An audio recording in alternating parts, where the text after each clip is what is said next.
हरे कृष्ण। ओम श्री विष्णवे नमः। आप सभी का दिन शुभ हो। आज सुनिए चैत्र मास महात्म्य के 7वें दिन का अध्याय और कथा। एक दिन गौड़ देश यानी बंगाल से कुछ वैष्णव वृंदावन दर्शन और गोवर्धन परिक्रमा को पधारे।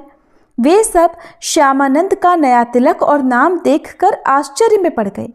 गौड़ देश वापस लौटने पर उन्होंने श्री हृदय चैतन्य यानी कि श्री कृष्णदास जी के गुरुदेव को बताया कि उनके शिष्य कृष्णदास ने अपनी परंपरा और गुरु का त्याग कर अपना नाम श्यामानंद रख लिया है और नया तिलक भी धारण कर लिया है। इस तिलक को ब्रज में श्यामानंदी तिलक कहा जा रहा है। उन यात्री वैष्णवों की बात सुनकर श्री हृदय चैतन्य को शिष्य का ऐसा अवैष्णव व्यवहार जानकर क्रोध आया। हृदय चैतन्य अपने साथ 64 महंत, 12 गोपाल और अन्य कुछ वैष्णवों को साथ लेकर वृंदावन के धीर समीर घाट पर पहुंचे। सही बात का निर्णय करने के लिए कल्प कुंज में वैष्णवों की एक बड़ी सभा भी आयोजित की गई।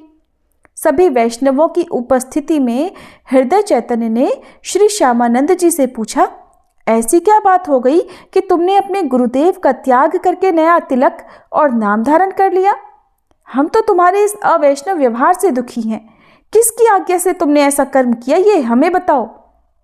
तब श्री श्यामानंद जी बोले, मैंने आपका त्याग नहीं किया, मैं तो आपका ही बालक हूँ और ये नया तिलक और नाम तो मुझे आपकी ही कृपा से प्राप्त हुआ है।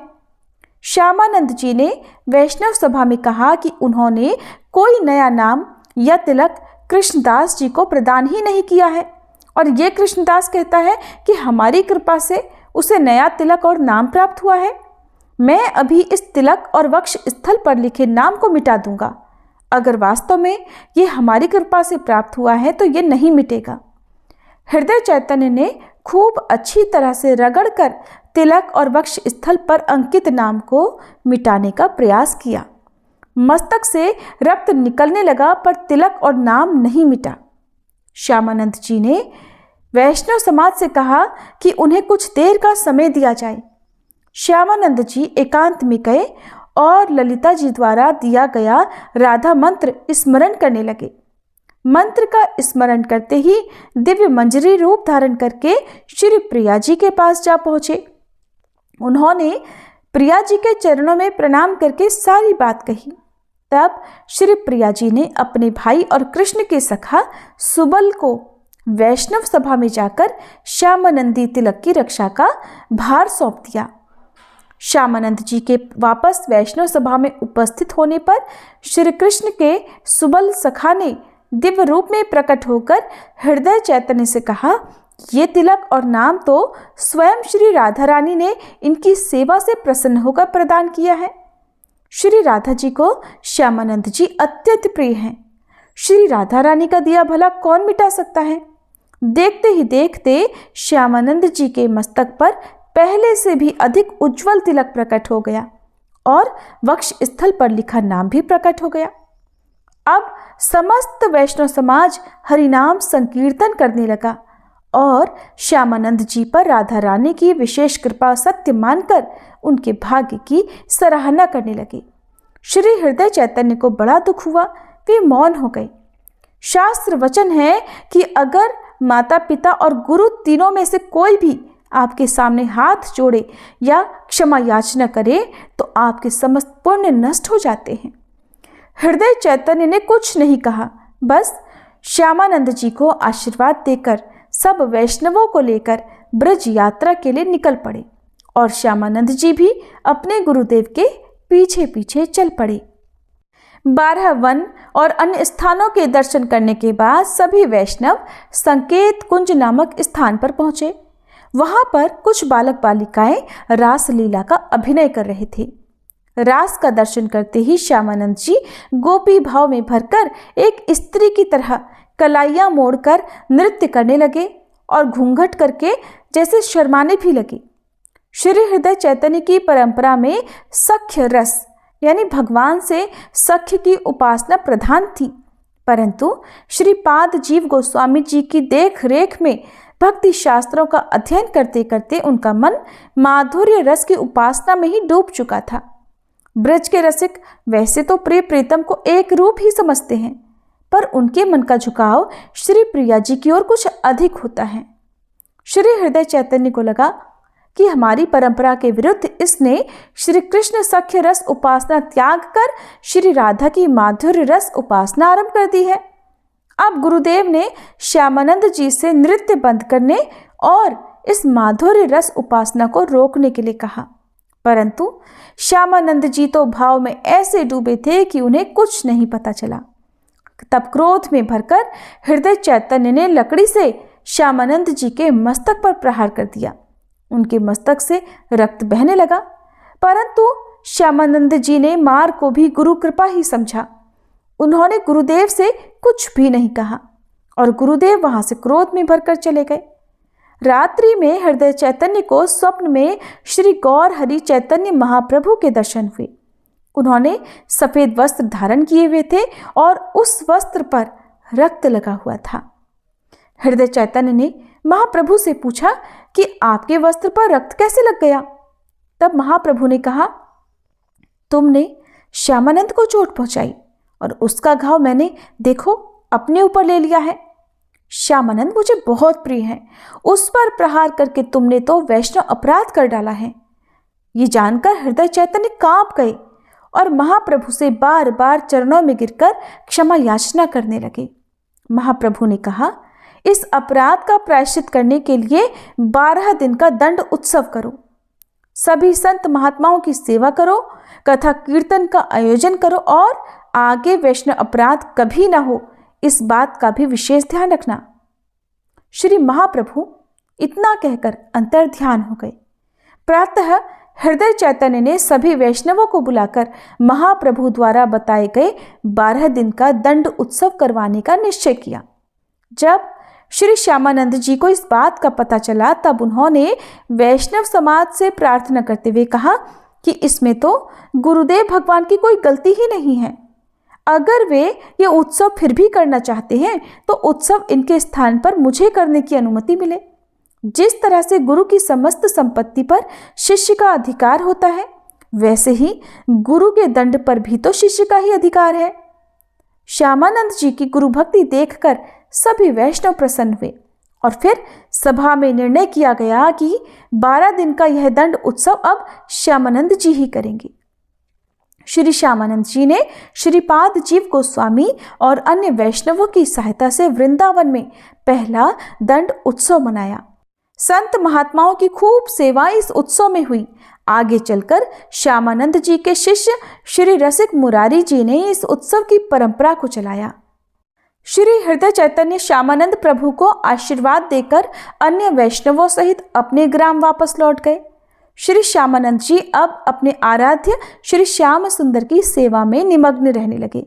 एक दिन भरतपुर रियासत के राजा के कोष में रातों रात राधा रानी का एक दिव्य विग्रह स्वयं प्रकट हो गया।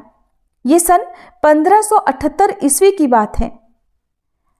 उस रात श्री श्याम सुंदर ने श्यामानंद जी को स्वप्न में कहा कि मेरी राधा रानी भरतपुर के राजप्रसाद में प्रकट हो गई है, तुम मेरा उनके साथ विवाह कराओ। उधर स्वयं प्रकटित राधा रानी ने भरतपुर के महाराज को भी स्वप्न में आदेश दिया कि मेरे श्याम सुंदर श्री धाम वृंदावन में श्यामानंद की कुटिया में विराजते हैं, तुम उनके साथ मेरा विवाह संपन्न कराओ। तब राजा की निद्रा भंग हो गई। उन्होंने उसी समय अपनी रानी को जगाकर स्वप्न के विषय में बताया। सुबह होते ही जब वे दोनों अपने भंडार गृह में गए तो उन्हें वहां मूल्यवान रत्नों के मध्य श्री राधा रानी के स्वयं प्रकटित अपूर्व सुंदर श्री विग्रह का दर्शन हुआ। राजा रानी ने श्री राधा जी के उस दिव्य विग्रह का श्रृंगार करके विधि विधान से पूजन किया। शुभ मुहूर्त देखकर भरतपुर के राजा रानी अपने राजपुरोहित और मंत्रियों को साथ लेकर श्री धाम वृंदावन में श्यामानंद प्रभु की कुटिया में पहुंचे। श्री श्याम सुंदर की अपूर्व लावण्यमयी त्रिभंगी श्री विग्रह का दर्शन करके भाव विभोर हो उठे। सन 1580 ईस्वी में वसंत पंचमी के शुभ दिन श्री वृंदावन में श्री श्याम सुंदर और राधा रानी के दिव्य विग्रहों का विवाह उत्सव बड़े धूमधाम से संपन्न हुआ। राज दंपति ने कन्यादान की रस्म अदा की। इस प्रकार श्यामा श्याम सुंदर विग्रह रूप से परिणय सूत्र में बंध गए। विवाह के बाद भरतपुर के राजा ने श्री राधा श्याम सुंदर का विशाल मंदिर बनवाया और एक गांव और बहुत सी संपत्ति मंदिर की सेवा में समर्पित कर दी। इस घटना के बाद जयपुर के महाराजा ने श्यामली नाम का गांव श्यामानंद जी को दान में दिया। वृंदावन में षड गोस्वामियों द्वारा लिखे हुए भक्त ग्रंथों का प्रचार बंगाल क्षेत्र में हो, इसीलिए वृंदावन के गौड़ीय वैष्णव गोस्वामियों ने ग्रंथों की प्रतियां साथ देकर श्यामानंद प्रभु, नरोत्तम दास और श्रीनिवास आचार्य को बंगाल प्रांत में जाने की आज्ञा दी। लेकिन रास्ते में ही विरहंबीर नाम के वन विष्णुपुर के राजा ने सारे ग्रंथ चोरी कर लिए और श्रीनिवासाचार्य वहीं पर ग्रंथों की खोज करने हेतु रुके रह गए। श्री नरोत्तम दास जी और श्री श्यामानंद जी निकलकर खेतुरी गांव में आए। वहां कुछ दिन बिताकर श्यामानंद जी अंबिका कालना गांव में गुरुदेव के दर्शन के लिए गए। कुछ दिन गुरुदेव की सेवा में रहे और गुरुदेव की आज्ञा से हरिनाम का प्रचार उत्कल देश में करने लगे। उत्कल देश में श्यामानंद प्रभु ने कई विमुखों को दीक्षा देकर उद्धार किया। कुछ समय बाद श्यामानंद प्रभु को वृंदावन का विरह सताने लगा, इसलिए उत्कल देश से वे अपने परिवार के सेव्य ठाकुर श्यामरे और अन्य शिष्यों को लेकर श्री वृंदावन की ओर चलने लगे। ये थी आज की कथा। अब सुनिए चैत्रमास महात्म्य का आज का अध्याय। नरोत्तम ने पूछा, हे नाथ, पतिव्रता स्त्री मेरे बीते हुए वृतांत को कैसे जानती है, उसका प्रभाव कैसा है, ये सभी बताने की कृपा करें। तब श्री भगवान बोले, वत्स, ये बात तो मैं तुम्हें पहले ही बता चुका हूँ, किंतु फिर भी अगर सुनने का कौतूहल हो रहा है तो सुनो। तुम्हारे मन में जो प्रश्न है सबका उत्तर दे रहा हूँ। जो स्त्री पतिव्रता होती है, पति को प्राणों के समान समझती है और सदा पति के हित साधन में लीन रहती है, वो देवताओं और ब्रह्मवादी मुनियों की भी पूज्य होती है।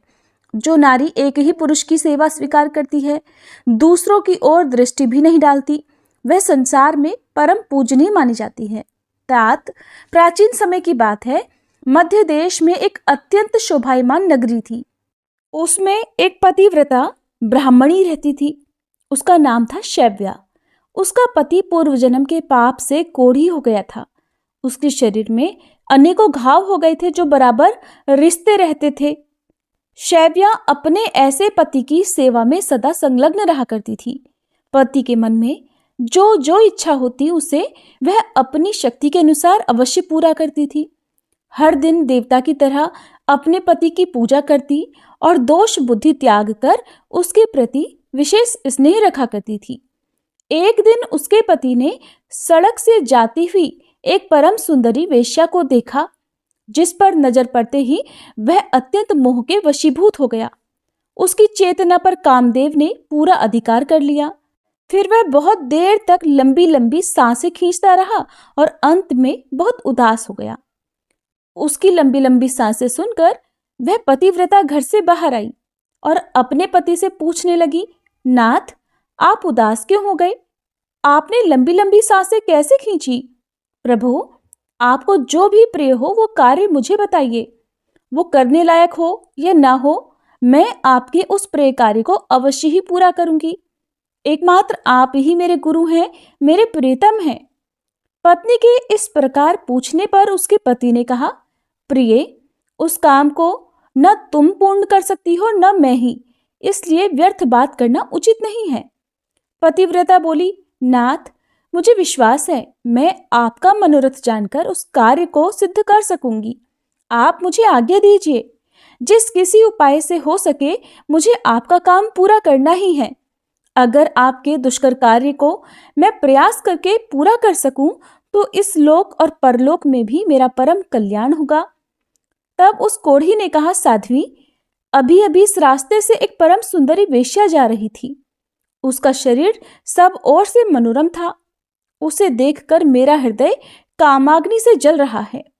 अगर तुम्हारी कृपा से मैं उस नव यौवना को प्राप्त कर सकूं तो मेरा जन्म सफल हो जाएगा। देवी, तुम उसे मिलाकर मेरा हित साधन करो। पति की कही हुई बात सुनकर वह पतिव्रता बोली, प्रभु, इस समय धैर्य रखिए, मैं यथाशक्ति आपका ये काम भी सिद्ध करूंगी। ऐसा कहकर पतिव्रता ने मन ही मन कुछ विचार किया और रात के अंतिम भाग उषा काल में उठकर वह गोबर और झाड़ू लेकर तुरंत ही चल दी। जाते समय उसके मन में बहुत ही प्रसन्नता थी। वेश्या के घर पहुंचकर उसने उसके आंगन और गली कूचे में झाड़ू लगाई और गोबर से लीप पोत कर लोगों की नजर पड़ने के भय से वह जल्दी जल्दी अपने घर लौट आई। इस प्रकार लगातार 3 दिनों तक पतिव्रता ने वेश्या के घर में झाड़ू लगाने और लीपने का काम किया।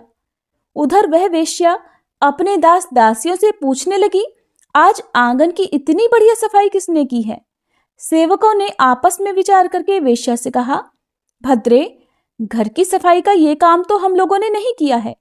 यह सुनकर वेश्या को बड़ा आश्चर्य हुआ। उसने बहुत देर तक इस बारे में सोचा और रात बीतने पर जैसे ही वह उठी तो उसकी दृष्टि उस पतिव्रता ब्राह्मणी पर पड़ी। वो आज भी हर दिन की तरह उसके घर का काम करने के लिए आई थी। उस परम साध्वी पतिव्रता को देखकर, हाय हाय, आप ये क्या करती हैं? क्षमा कीजिए, रहने दीजिए, ऐसा कहती हुई वेश्या ने उसके पैर पकड़ लिए और फिर कहा, पतिव्रते, आप मेरी आयु, शरीर, संपत्ति, यश और कीर्ति इन सब का विनाश करने के लिए ऐसी चेष्टा कर रही हैं। साध्वी, आप जो जो भी वस्तु मांगेंगी उसे मैं निश्चय ही दूंगी। ये बात मैं दृढ़ निश्चय के साथ कह रही हूँ। सोना, रत्न, मणि, वस्त्र और भी जिस किसी वस्तु की आपके मन में इच्छा हो उसे आप मांग लीजिए। तब पतिव्रता ने उस वेश्या से कहा कि मुझे धन की आवश्यकता नहीं है, मुझे तो तुम ही से कुछ काम है। अगर कर सको तो मैं बताऊं। उस कार्य की सिद्धि होने पर ही मेरे हृदय में संतोष होगा और तभी मैं ये भी समझूंगी कि तुमने इस समय मेरा सारा मनोरथ पूर्ण कर दिया। वह वेश्या बोली, पतिव्रते, आप जल्दी बतलाइए, मैं सच सच कहती हूँ कि आपका अभीष्ट कार्य अवश्य करूंगी। माताजी, आप तुरंत ही अपनी आवश्यकता बताइए और मेरी रक्षा कीजिए। पतिव्रता ने लजाते लजाते वह कार्य जो उसके पति को श्रेष्ठ और बड़ा प्रिय लगता था वह कह सुनाया। उसे सुनकर वेश्या एक क्षण तक अपने कर्तव्य और उसके पति की पीड़ा पर कुछ विचार करती रही। दुर्गंध युक्त कोढ़ी मनुष्य के साथ संसर्ग करने की बात सोचकर उसके मन में बड़ा दुख, बड़ी ग्लानि हुई। फिर वह पतिव्रता से इस प्रकार कहने लगी, देवी, अगर आपके पति मेरे घर पर आए तो मैं एक दिन उनकी इच्छा पूर्ण करूंगी।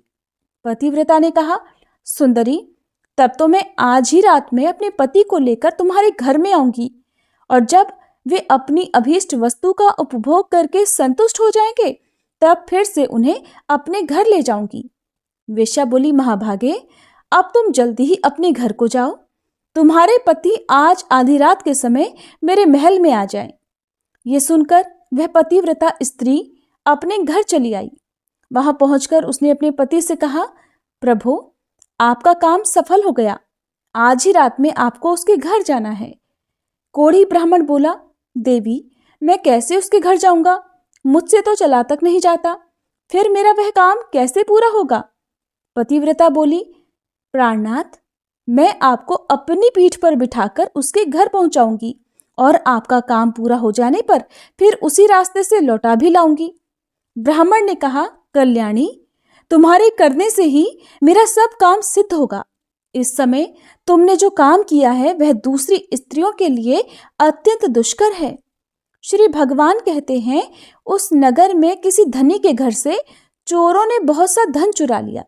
ये बात जब राजा के कानों में पड़ी तब उन्होंने रात में घूमने वाले समस्त गुप्तचरों को बुलाया और क्रोधित होकर कहा, अगर तुम्हें जीवित रहने की इच्छा है तो आज चोर को पकड़कर मेरे हवाले करो।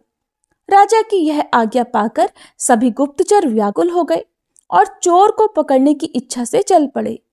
उस नगर के पास ही एक घना जंगल था जहां एक वृक्ष के नीचे महातेजस्वी मुनिवर मांडव्य समाधि में लीन थे। वे योगियों में प्रधान महर्षि अग्नि के समान दैदीप्यमान हो रहे थे। ब्रह्मा जी के समान तेजस्वी उन महामुनि को देखकर दुष्ट गुप्तचरों ने आपस में कहा, यही चोर है, ये धूर्त अद्भुत रूप बनाए इस जंगल में रहा करता है। ऐसा कहकर उन पापियों ने मुनि श्रेष्ठ मांडव्य को बांध लिया, किंतु उन कठोर स्वभाव वाले मनुष्यों से न तो उन्होंने कुछ कहा और न ही उनकी ओर देखा। जब गुप्तचर उन्हें बांधकर राजा के पास ले गए तो राजा ने कहा, आज मुझे चोर मिला है, तुम लोग इसे नगर के निकटवर्ती प्रवेश द्वार के मार्ग पर ले जाओ और चोर के लिए जो नियत दंड है वो इसे दो। उन्होंने मांडव्य मुनि को वहां ले जाकर मार्ग में गढ़े हुए शूल पर रख दिया। वह शूल मुनि के गुदा द्वार से प्रविष्ट होकर मस्तक के पार हो गया। उनका सारा शरीर शूल से बिंध गया। इसी बीच में आधी रात के घोर अंधकार में, जबकि आकाश में काली घटाएं छाई हुई थी, वह पतिव्रता ब्राह्मणी अपने पति को पीठ पर बिठाकर उसी वेश्या के घर जा रही थी। वह मुनि के निकट से होकर निकली, अतः उस कोढ़ी का शरीर मांडव्य मुनि के शरीर से छू गया। कोढ़ी के संसर्ग से उनकी समाधि भंग हो गई। वे क्रोधित होकर बोले, जिसने इस समय मुझे गाढ़ वेदना का अनुभव कराने वाली कष्टमय अवस्था में पहुंचा दिया, वह सूर्योदय होते होते भस्म हो जाए। मांडव्य मुनि के ऐसा कहते ही वह कोढ़ी पृथ्वी पर गिर पड़ा, जिसके बदले में वह पतिव्रता भी कहने लगी, आज से 3 दिनों तक सूर्य का उदय ही न हो। ऐसा कहकर वह अपने पति को घर ले गई और एक सुंदर शैया पर सुलाकर स्वयं उसे थामकर बैठी रही। उधर मुनिश्रेष्ठ मांडव्य उस कोढ़ी को शाप देकर अपने अभीष्ट स्थान को चले गए। संसार में 3 दिनों के समय तक सूर्य का उदय होना रुक गया। चराचर प्राणियों सहित संपूर्ण त्रिलोकी व्यथित हो गई। ये देखकर सभी देवता इंद्र को आगे करके ब्रह्मा जी के पास गए और सूर्योदय न होने का समाचार बताते हुए बोले, भगवान, सूर्य के उदय न होने का क्या कारण है, ये हमारी समझ में नहीं आता। इस समय आपको जो उचित लगे वो कीजिए। उनकी बात सुनकर ब्रह्मा जी ने पतिव्रता ब्राह्मणी और मांडव्य मुनि का वह सारा वृतांत उन्हें कह सुनाया। इसके बाद देवता विमानों पर आरूढ़ होकर प्रजापति को आगे करके शीघ्र ही पृथ्वी पर उस कोढ़ी ब्राह्मण के घर के पास गए। उनके विमानों की कांति और मुनियों के तेज से पतिव्रता के घर के भीतर सैकड़ों सूर्यों का सा प्रकाश छा गया। उस समय हंस के समान तेजस्वी विमानों द्वारा आए हुए देवताओं को उस पतिव्रता ने देखा। वह अपने पति के समीप लेटी हुई थी। ब्रह्मा जी ने उसे संबोधित करके कहा, माता, संपूर्ण देवताओं, ब्राह्मणों और गौ आदि प्राणियों की जिससे मृत्यु होने की संभावना है, ऐसा दुष्कर काम तुम्हें क्यों पसंद आया? सूर्योदय के विरुद्ध जो तुम्हारा क्रोध है अब उसे त्याग दो। पतिव्रता कहने लगी, भगवान, एकमात्र पति ही तो मेरे गुरु हैं। ये मेरे लिए संपूर्ण लोकों से बढ़कर हैं। सूर्योदय होते ही मुनि के शाप से उनकी मृत्यु हो जाएगी और इसी कारण मैंने सूर्य को शाप दे दिया है। क्रोध, मोह, लोभ, मात्सर्य अथवा काम के वश में होकर मैंने ऐसा नहीं किया। ब्रह्मा जी ने कहा, माता, जब एक की मृत्यु से 3 लोगों का हित हो रहा हो तो ऐसी दशा में तुम्हें बहुत अधिक पुण्य होगा। पतिव्रता बोली, पति का त्याग करके मुझे आपका परम कल्याण में सत्यलोक भी अच्छा नहीं लगता। ब्रह्मा जी ने सुना तो कहने लगे, देवी, सूर्योदय होने तक जब सारी त्रिलोकी स्वस्थ हो जाएगी तब तुम्हारे पति के भस्म हो जाने पर भी मैं तुम्हारा कल्याण साधन करूंगा। हम लोगों के आशीर्वाद से यह कोढ़ी ब्राह्मण कामदेव के समान सुंदर हो जाएगा। ब्रह्मा जी के ऐसा कहने पर उस सती ने क्षण भर कुछ सोचा और उसके बाद हाँ कहकर उसने अपनी स्वीकृति दे दी। फिर तो तुरंत ही सूर्योदय हुआ और मुनि के शाप से पीड़ित वह ब्राह्मण राख का ढेर हो गया। फिर उसी राख से कामदेव के समान सुंदर रूप धारण किए वह ब्राह्मण प्रकट हो गया। ये देखकर समस्त पुरवासी बड़े आश्चर्य में पड़ गए। देवता प्रसन्न हो गए। सब लोगों का मन पूर्ण स्वस्थ हो गया। उस समय स्वर्गलोक से सूर्य के समान तेजस्वी एक विमान आया और वह साध्वी अपने पति के साथ उस पर बैठकर देवताओं के साथ स्वर्ग को चली गई। शुभा भी ऐसी ही पतिव्रता है, इसलिए वह मेरे समान है।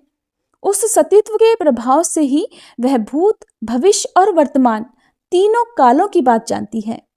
जो मनुष्य इस परम उत्तम पुण्यमय उपाख्यान को लोक में सुनाएगा उसके जन्म जन्मांतर के किए हुए पाप नष्ट हो जाएंगे।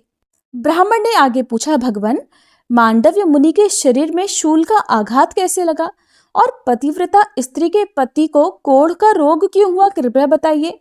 तब भगवान श्री विष्णु बोले, मांडव्य मुनि जब बालक थे तब उन्होंने अज्ञान और मोहवश एक झिंगुर के गुदादेश में तिनका डालकर छोड़ दिया था। यद्यपि उन्हें उस समय धर्म का ज्ञान नहीं था, फिर भी उस दोष के कारण उन्हें एक दिन और रात वैसा कष्ट भोगना पड़ा। किंतु मांडव्य मुनि ने समाधिस्थ होने के कारण शूलघात जनित वेदना का पूरी तरह अनुभव नहीं किया। इसी प्रकार पतिव्रता के पति ने भी पूर्व जन्म में एक कोढ़ी ब्राह्मण का वध किया था। इसी से उसके शरीर में दुर्गंध युक्त कोढ़ का रोग उत्पन्न हो गया। किंतु उसने ब्राह्मण को 4 गौरीदान और 3 कन्यादान किए थे। इसी से उसकी पत्नी पतिव्रता हुई और उस पत्नी के कारण ही वह मेरी समता को प्राप्त हुआ।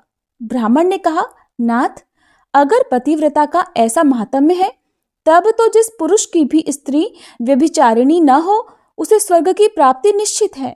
सती स्त्री से सबका कल्याण होना चाहिए।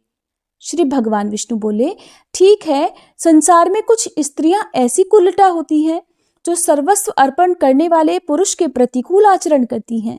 उनमें जो सर्वथा अरक्षणीय हो, जिसकी दुराचार से रक्षा करना असंभव हो, ऐसी स्त्री को तो मन से भी स्वीकार नहीं करना चाहिए। जो नारी काम के वशीभूत हो जाती है वह निर्धन, कुरूप, गुणहीन और नीच कुल के नौकर पुरुष को भी स्वीकार कर लेती है। मृत्यु तक से संबंध जोड़ने में उसे हिचक नहीं होती। वह गुणवान, कुलीन, अत्यंत धनी, सुंदर और रतिकार्य में कुशल पति का भी परित्याग करके नीच पुरुषों का सेवन करती है। मुनिवर, इस विषय में उमा नारद संवाद प्रचलित है, क्योंकि नारद जी स्त्रियों की बहुत सी चेष्टाएं जानते हैं। नारद मुनि स्वभाव से ही संसार की प्रत्येक बात जानने की इच्छा रखते हैं। एक बार वे अपने मन में कुछ सोच विचार कर पर्वतों में उत्तम कैलाश गिरी पर गए। वहां उन महात्मा मुनि ने देवी पार्वती जी को प्रणाम करके पूछा, देवी, मैं कामिनियों की कुचेष्टाएं जानना चाहता हूँ। मैं इस विषय में बिल्कुल अनजान हूँ और विनीत भाव से आपसे प्रश्न कर रहा हूँ, इसलिए आप मुझे ये बात बताइए। तब देवी पार्वती कहने लगी, नारद, युवती स्त्रियों का मन सदा पुरुषों में ही लगा रहता है, इसमें बिल्कुल भी संदेह नहीं। नारी घी से भरे हुए घड़े के समान है और पुरुष दहकते हुए अंगारे के समान। इसलिए घी और अग्नि को एक स्थान पर नहीं रखना चाहिए। जैसे मतवाले हाथी को महावत अंकुश और मुग्दर की सहायता से अपने वश में करता है, उसी प्रकार स्त्रियों का रक्षक उन्हें दंड के बल से ही काबू में रख सकता है। बचपन में पिता, जवानी में पति और बुढ़ापे में पुत्र नारी की रक्षा करता है।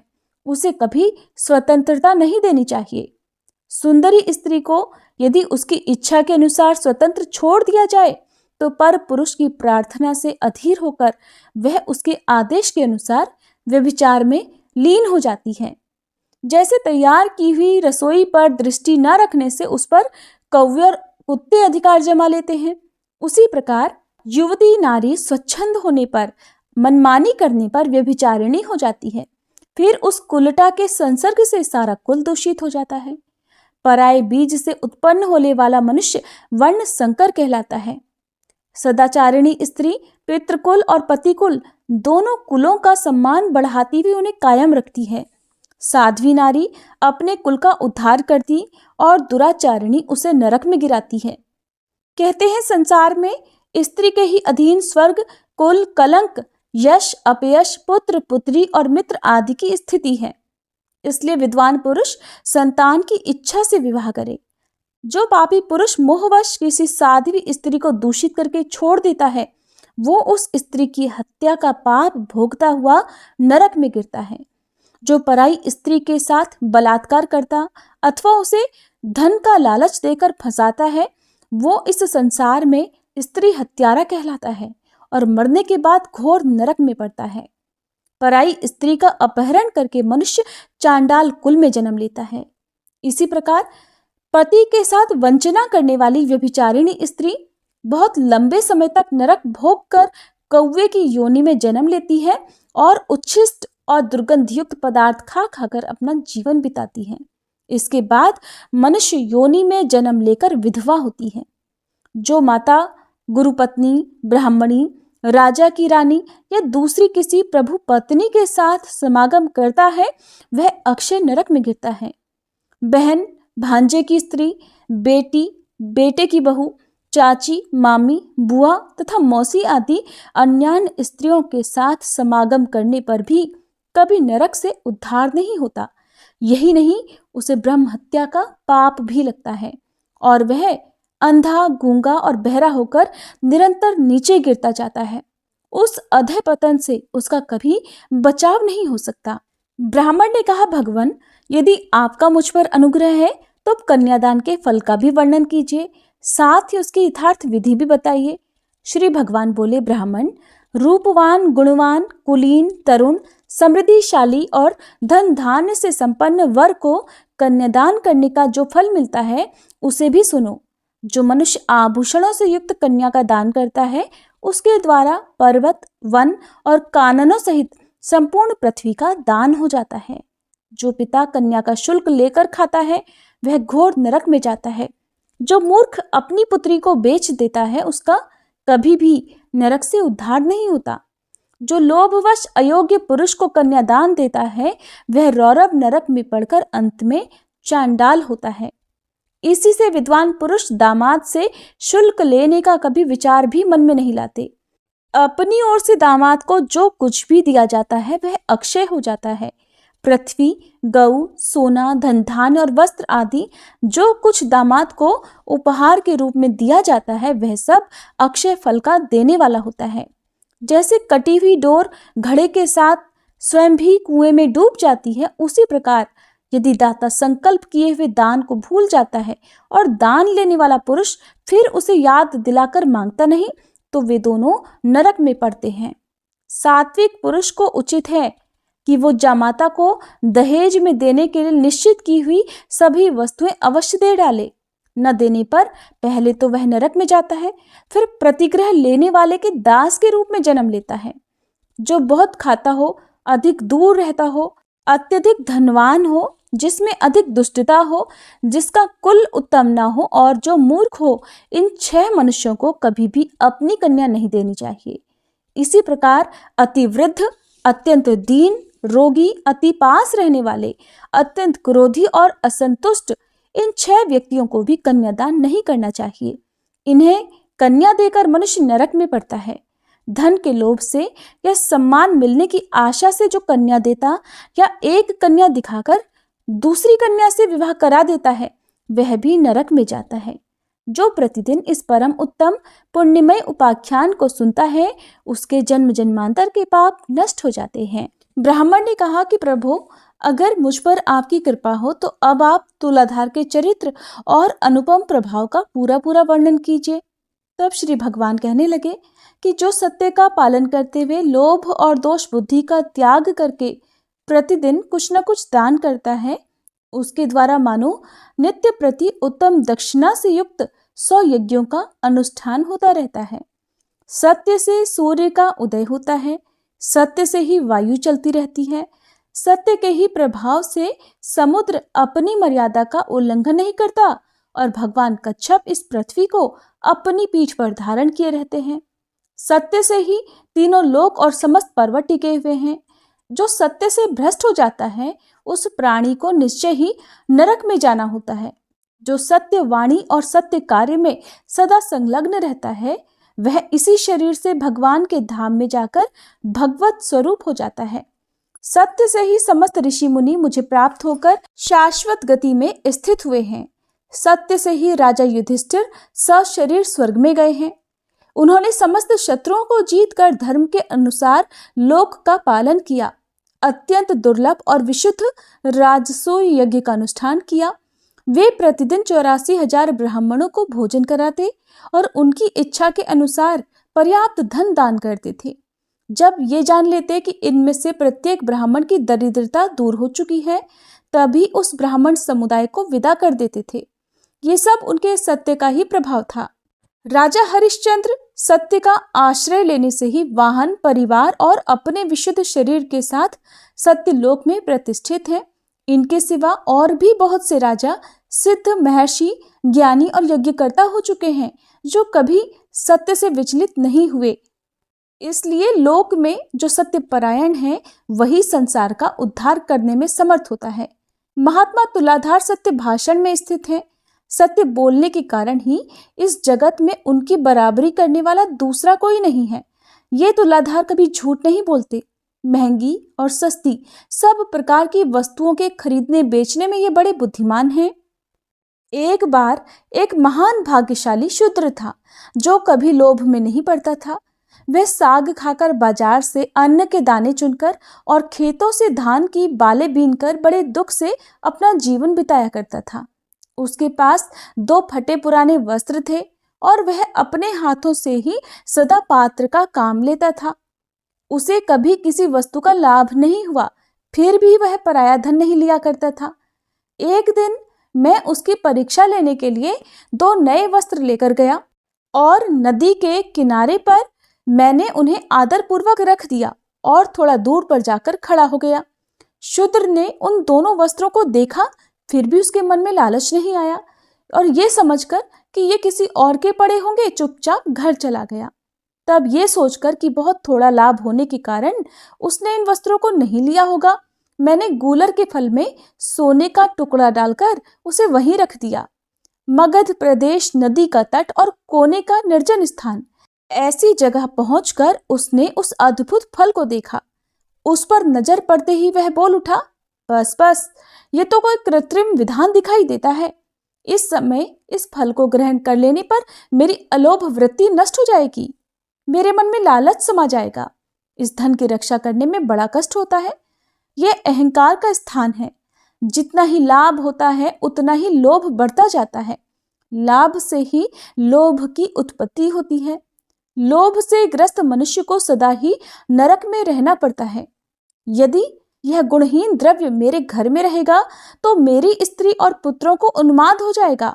उन्माद काम जनित विकार है, उससे बुद्धि में भ्रम हो जाता है। भ्रम से मोह और अहंकार की उत्पत्ति होती है, उनसे क्रोध और लोभ का प्रादुर्भाव होता है और इन सब की अधिकता होने पर तपस्या का नाश हो जाएगा। तपस्या का नाश हो जाने पर चित्त को मोह में डालने वाला मालिन्य पैदा होगा। उस मलिनता रूप सांकल में बंध जाने पर मनुष्य फिर कभी ऊपर नहीं उठ सकता। मन में ऐसा विचार कर वह शूद्र उस फल को वहीं छोड़कर अपने घर चला गया। उस समय स्वर्गस्थ देवता प्रसन्नता के साथ साधु साधु कहकर उसकी प्रशंसा करने लगे। तब मैं एक छपड़क का रूप धारण करके उसके घर के पास गया और लोगों को उनके भाग्य की बातें बताने लगा। विशेषतः भूतकाल की बातें मैं उन्हें बताया करता था। फिर लोगों के बारंबार आने जाने से ये समाचार सब ओर फैल गया। यह सुनकर उस शूद्र की पत्नी भी मेरे पास आई और अपने भाग्य का कारण पूछने लगी। तब मैंने तुरंत ही उसके मन की बात बता दी और एकांत में स्थित होकर कहा, महाभागे, विधाता ने आज तेरे लिए बहुत सारा धन दिया था, किंतु तेरे पति ने मूर्ख की तरह उसका परित्याग कर दिया है। तेरे घर में तो धन का बिल्कुल अभाव है और जब तक तेरा पति जीवित रहेगा तब तक उसे दरिद्रता ही भोगनी पड़ेगी, इसमें बिल्कुल भी संदेह नहीं है। माता, तू जल्दी ही अपने घर जा और अपने पति से उस धन के बारे में पूछ। उस मंगलमय वचन को सुनकर वह अपने पति के पास गई और उस दुखद वृतांत की चर्चा करने लगी। उसकी बात को सुनकर शूद्र को बड़ा आश्चर्य हुआ। वह कुछ सोचकर पत्नी को साथ लेकर मेरे पास आया और फिर एकांत में मुझसे बोला, क्षपणक, बताओ तुम क्या कहते थे? क्षपणक बोला, तात, तुम्हें प्रत्यक्ष धन प्राप्त हुआ था, फिर भी तुमने अवज्ञा पूर्वक तिनके की तरह उसका त्याग कर दिया। बताओ तुमने ऐसा क्यों किया? लगता है तुम्हारे भाग्य में भोग नहीं बंधा है। धन के अभाव में तुम्हें जन्म से लेकर मृत्यु तक अपने और बंधु बांधवों के दुख देखने पड़ेंगे। प्रतिदिन मृतकों की सी अवस्था भोगनी पड़ेगी। इसलिए जल्दी ही उस धन को ग्रहण करो और निष्कंटक भोग भोगो। तब वह शूद्र बोला, क्षपणक, मुझे धन की बिल्कुल इच्छा नहीं है। धन संसार बंधन में डालने वाला एक जाल है, उसमें फंसे हुए मनुष्य का फिर कभी उद्धार नहीं होता। इस लोक और परलोक में भी धन के जो दोष हैं उन्हें सुनो। धन रहने पर चोर, बंधु बांधव और राजा से भी भय होता है। सब मनुष्य उस धन को हड़प लेने के लिए धनी व्यक्ति को मार डालने की इच्छा रखते हैं, फिर बताइए, धन सुखद कैसे हो सकता है? धन प्राणों का घातक और पाप का साधक है। धनी का घर काल और काम आदि दोषों का निकेतन बन जाता है। इसलिए धन दुर्गति का प्रधान कारण है। तब क्षपणक ने कहा कि जिसके पास धन होता है उसी को मित्र मिलते हैं। जिसके पास धन है उसके सभी भाई बंधु हैं। कुल, शील, पांडित्य, रूप, भोग, यश और सुख, ये सब धनवान को ही प्राप्त होते हैं। धनहीन मनुष्य को तो उसकी पत्नी पुत्र भी त्याग देते हैं। फिर उसे मित्रों की प्राप्ति कैसे हो सकती है? जो जन्म से दरिद्र हैं वे धर्म का अनुष्ठान कैसे कर सकते हैं? स्वर्ग प्राप्ति में उपकारक जो सात्विक यज्ञ कार्य और पोखरे खुदवाना आदि कर्म है, वे भी धन के अभाव में नहीं हो सकते। दान संसार के लिए स्वर्ग की सीढ़ी है, किंतु निर्धन व्यक्ति के द्वारा उसकी भी सिद्धि होना संभव नहीं है। व्रत आदि का पालन, धर्मोपदेश आदि का श्रवण, पितृ यज्ञ आदि का अनुष्ठान और तीर्थ सेवन, ये शुभ कर्म धनहीन मनुष्य के लिए नहीं हो सकते। रोगों का निवारण, पथ्य का सेवन, औषधों का संग्रह, अपने शरीर की रक्षा और शत्रुओं पर विजय आदि कार्य भी धन से ही सिद्ध होते हैं। इसलिए जिसके पास बहुत धन हो उसी को इच्छानुसार भोग प्राप्त हो सकते हैं। धन रहने पर तुम दान से ही शीघ्र स्वर्ग की प्राप्ति भी कर सकते हो। तब शूद्र ने कहा कि कामनाओं का त्याग करने से ही समस्त व्रतों का पालन हो जाता है। क्रोध छोड़ देने से तीर्थों का सेवन हो जाता है। दया ही जप के समान है। संतोष ही शुद्ध धन है। अहिंसा ही सबसे बड़ी सिद्धि है। शीलोच्छवृत्ति ही उत्तम जीविका है। साग का भोजन ही अमृत के समान है। उपवास ही उत्तम तपस्या है। संतोष ही मेरे लिए बहुत बड़ा भोग है। कौड़ियों का दान भी मुझ जैसे व्यक्तियों के लिए महादान है। पराई स्त्रियां, माता और पराया धन मिट्टी के ढेले के समान है। पर स्त्री सर्पिणी के समान भयंकर है। यही सब मेरा यज्ञ है। गुण निधे, इसी कारण मैं धन को ग्रहण नहीं करता। ये मैं सच सच बता रहा हूँ। कीचड़ लगाकर धोने की अपेक्षा दूर से उस कीचड़ को स्पर्श ना ही करो तो अच्छा है। श्री भगवान कहते हैं, नरश्रेष्ठ, उस शूद्र के ऐसा कहते ही संपूर्ण देवता उसके शरीर और मस्तक पर पुष्पों की वर्षा करने लगे। देवताओं के नगाड़े बज उठे। गंधर्वों का गान होने लगा। तुरंत ही आकाश से विमान उतर आया। देवताओं ने कहा, धर्मात्मन, इस विमान पर बैठो और सत्यलोक में चलकर दिव्य भोगों का उपभोग करो। तुम्हारे उपभोग काल का कोई परिमाण नहीं है। अनंत काल तक तुम्हें पुण्यों का फल भोगना है। देवगणों के ऐसा कहने पर वह शूद्र बोला, इस क्षपणक को ऐसा ज्ञान, ऐसी चेष्टा और इस प्रकार भाषण की शक्ति कैसे प्राप्त हुई? इसके रूप में भगवान विष्णु, शिव जी, ब्रह्मा जी या फिर शुक्र और बृहस्पति, इनमें से तो कहीं कोई नहीं। अथवा मुझे छलने के लिए साक्षात धर्म ही तो यहाँ नहीं आ गए हैं।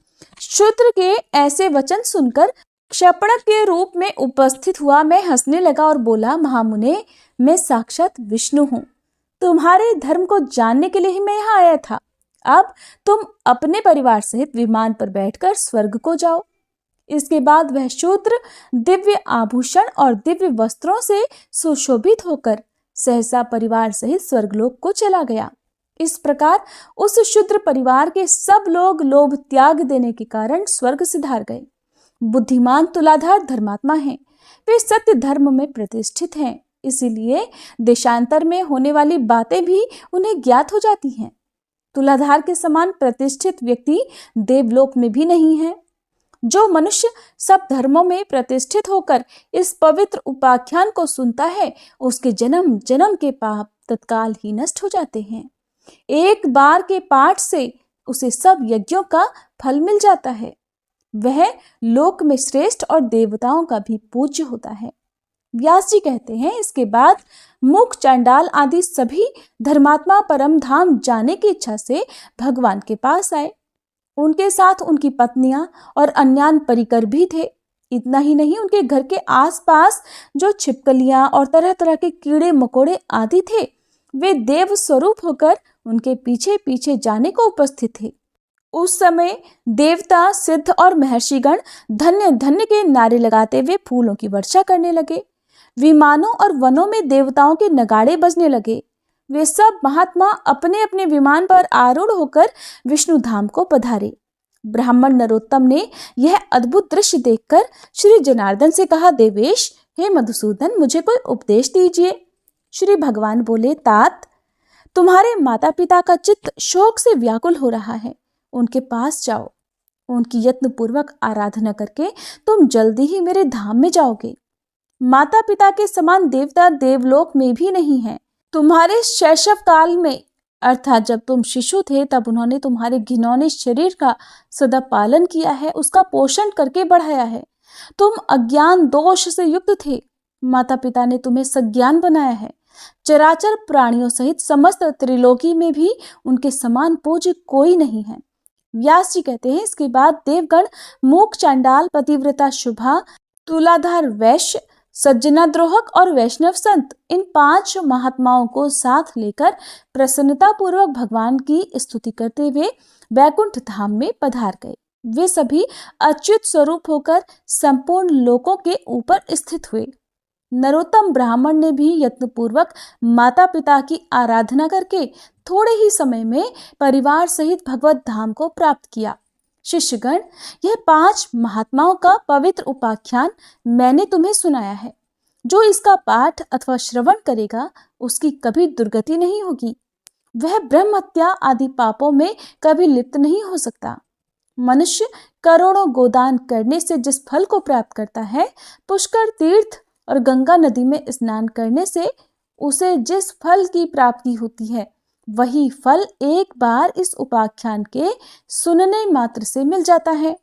ब्राह्मणों ने कहा, मुनि श्रेष्ठ, अगर हम लोगों पर आपका अनुग्रह हो तो उन श्रेष्ठ कर्मों का भी वर्णन कीजिए जिनसे संसार में कीर्ति और धर्म की प्राप्ति होती है। व्यास जी ने कहा, जिसके खुदवाए हुए पोखर में अथवा वन में गौएं 1 मास तक या 7 दिनों तक तृप्त रहती हैं, वह पवित्र होकर संपूर्ण देवताओं द्वारा पूजित होता है। विशेषतः प्रतिष्ठा के द्वारा पवित्र हुई पोखरी के जल का दान करने से जो फल होता है, वह सुनो।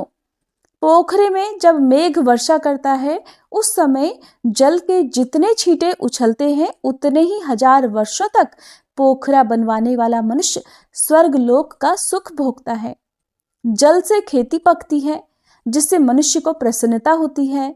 जल के बिना प्राणों का धारण करना असंभव है। पितरों का तर्पण, शौच, सुंदर रूप और दुर्गंध का नाश, ये सब जल पर ही निर्भर हैं। इस जगत में संग्रह किए हुए संपूर्ण बीजों का आधार जल ही है। कपड़े धोना और बर्तनों को मांज धोकर चमकाना, ये भी जल के ही अधीन है। इसी से प्रत्येक कार्य में जल को पवित्र माना गया है।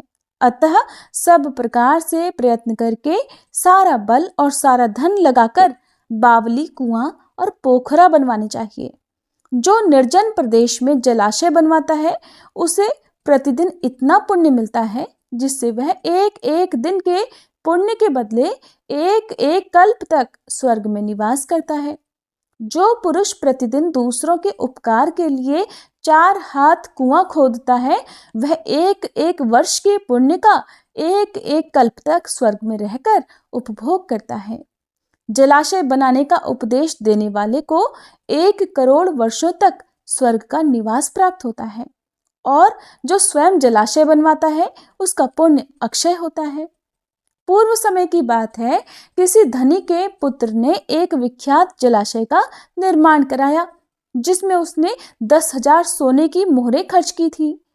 धनी ने अपनी पूरी शक्ति लगाकर प्राणपण से चेष्टा करके बड़ी श्रद्धा के साथ संपूर्ण प्राणियों के उपकार के लिए वह कल्याणमय जलाशय तैयार कराया था। कुछ समय के बाद वह निर्धन हो गया। उसके बाद एक दूसरा धनी उसके बनवाए हुए जलाशय का मूल्य देने को तैयार हुआ और कहा कि मैं इस जलाशय के लिए 10,000 स्वर्ण मुद्राएं दूंगा। इसे खुदवाने का पुण्य तो तुम्हें मिल ही चुका है, मैं केवल मूल्य देकर इसके ऊपर अपना अधिकार करना चाहता हूँ। अगर तुम्हें लाभ लगता हो तो मेरा यह प्रस्ताव स्वीकार कर लो। धनी के ऐसा कहने पर उस जलाशय का निर्माण कराने वाले ने उसे इस प्रकार उत्तर दिया कि भाई, 10,000 का पुण्य फल तो इस जलाशय से मुझे रोज ही प्राप्त होता है। पुण्यवेत्ताओं ने जलाशय निर्माण का ऐसा ही पुण्य माना है। इस निर्जल प्रदेश में मैंने यह कल्याणमय सरोवर बनवाया है। इसमें सब लोग अपनी इच्छा के अनुसार स्नान और जलपान आदि कार्य करते हैं। उसकी ये बात सुनकर लोगों ने उसकी खूब हंसी उड़ाई। तब वह लज्जा से पीड़ित होकर बोला, हमारी ये बात सच है, विश्वास न हो तो धर्मानुसार इसकी परीक्षा ले लो। धनी ने ईर्ष्यापूर्वक कहा कि बाबू, मेरी बात सुनो, मैं पहले तुम्हें 10,000 स्वर्ण मुद्राएं देता हूं। इसके बाद मैं पत्थर लाकर तुम्हारे जलाशय में डालूंगा। पत्थर स्वाभाविक ही पानी में डूब जाएगा। फिर अगर वह समयानुसार पानी के ऊपर आकर तैरने लगेगा तो मेरा रुपया मारा जाएगा, नहीं तो इस जलाशय पर धर्मतः मेरा अधिकार हो जाएगा। जलाशय बनवाने वाले ने बहुत अच्छा कहकर उससे 10,000 स्वर्ण मुद्राएं ले ली और अपने घर को चला गया। धनी ने कई गवाह बुलाकर उनके सामने उस महान जलाशय में पत्थर गिराया। उसके इस कार्य को मनुष्यों, देवताओं और असुरों ने भी देखा। तब धर्म के साक्षी ने धर्म तुला पर 10,000 स्वर्ण मुद्राएं और जलाशय के जल को तोला, किंतु वे मुद्राएं जलाशय से होने वाले एक दिन के जलदान की भी बराबरी नहीं कर सकी। अपने धन को व्यर्थ जाते देखकर धनी के हृदय को बड़ा दुख हुआ। दूसरे दिन वह पत्थर भी द्वीप की तरह जल के ऊपर तैरता हुआ मिला। ये देखकर लोगों में बड़ा भारी कोलाहल मच गया। इस अद्भुत घटना की बात सुनकर धनी और जलाशय का स्वामी दोनों ही प्रसन्नता पूर्वक वहां आए। पत्थर को उस अवस्था में देखकर धनी ने अपनी 10,000 मुद्राएं उसी की मान ली। इसके बाद जलाशय के स्वामी ने ही वह पत्थर उठाकर दूर फेंक दिया। नष्ट होते हुए जलाशय को पुनः खुदवाकर उसका उद्धार करने से जो पुण्य होता है, उसके द्वारा मनुष्य स्वर्ग में निवास करता है और प्रत्येक जन्म में वह शांत और सुखी होता है। अपने गोत्र के मनुष्य, माता के कुटुंबी, राजा, सगे संबंधी, मित्र और उपकारी पुरुषों के खुदवाए हुए जलाशय का जीर्णोद्धार करने से अक्षय फल की प्राप्ति होती है। तपस्वियों, अनाथों और विशेषतः ब्राह्मणों के लिए जलाशय खुदवाने से भी मनुष्य अक्षय स्वर्ग का सुख भोगता है। इसलिए ब्राह्मणों, जो अपनी शक्ति के अनुसार जलाशय आदि का निर्माण कराता है, वह सब पापों के क्षय हो जाने से अक्षय पुण्य और मोक्ष को प्राप्त होता है। जो धार्मिक पुरुष लोक में इस महान धर्ममय उपाख्यान को सुनाता है, उसे सब प्रकार के जलाशय दान करने का फल मिलता है। सूर्य ग्रहण के समय गंगा जी के उत्तम तट पर 1 करोड़ गोदान करने का जो फल होता है, वही इस प्रसंग को सुनने से मनुष्य प्राप्त कर लेता है। हरे कृष्णा। इससे आगे का वृतांत आप सभी अगली कथा में जरूर सुनिएगा। उम्मीद है ये वीडियो आपको पसंद आई होगी।